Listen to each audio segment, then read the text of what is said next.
വസാഹിബുഹുമാ ഫിദ്ദുനിയ മഅറൂഫാ.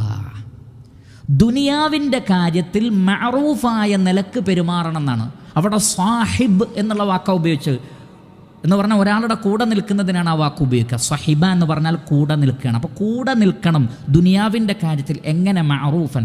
മഅറൂഫ് എന്ന് പറഞ്ഞാൽ നാട്ടു നടപ്പനുസരിച്ച് എന്നാണ്. നാട്ടിലെ നല്ല നടപ്പിനാണ് മഅറൂഫ് എന്ന് പറയുക. ഇസ്ലാം അത് വിലക്കിയിട്ടില്ല.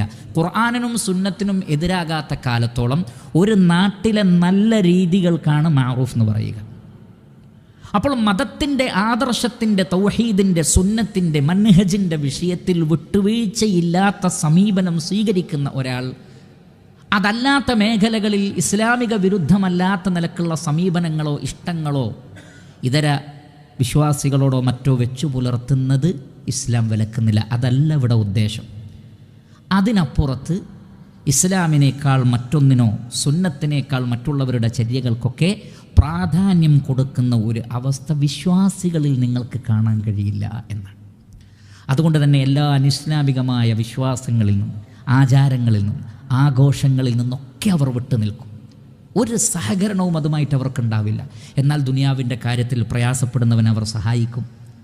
രോഗികളാണെങ്കിൽ അവർക്ക് സഹായിക്കും. അവർ പട്ടിണിയാണെങ്കിൽ സഹായിക്കും. അവർക്ക് വീടില്ലെങ്കിൽ വീട് വെച്ച് കൊടുക്കാൻ സഹായിക്കും.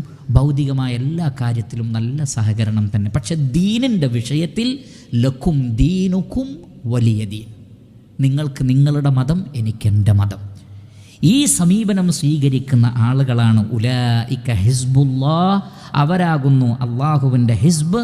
അല ഇന്ന ഹിസ്ബല്ലാഹി ഹുമുൽ മുഫ്ലിഹൂൻ, അങ്ങനെയുള്ള അള്ളാഹുവിൻ്റെ ഹിസ്ബുകളാണ് വിജയിക്കുക. ഈ തത്വം വളരെ ഗൗരവത്തിൽ മനസ്സിലാക്കി വെക്കുക.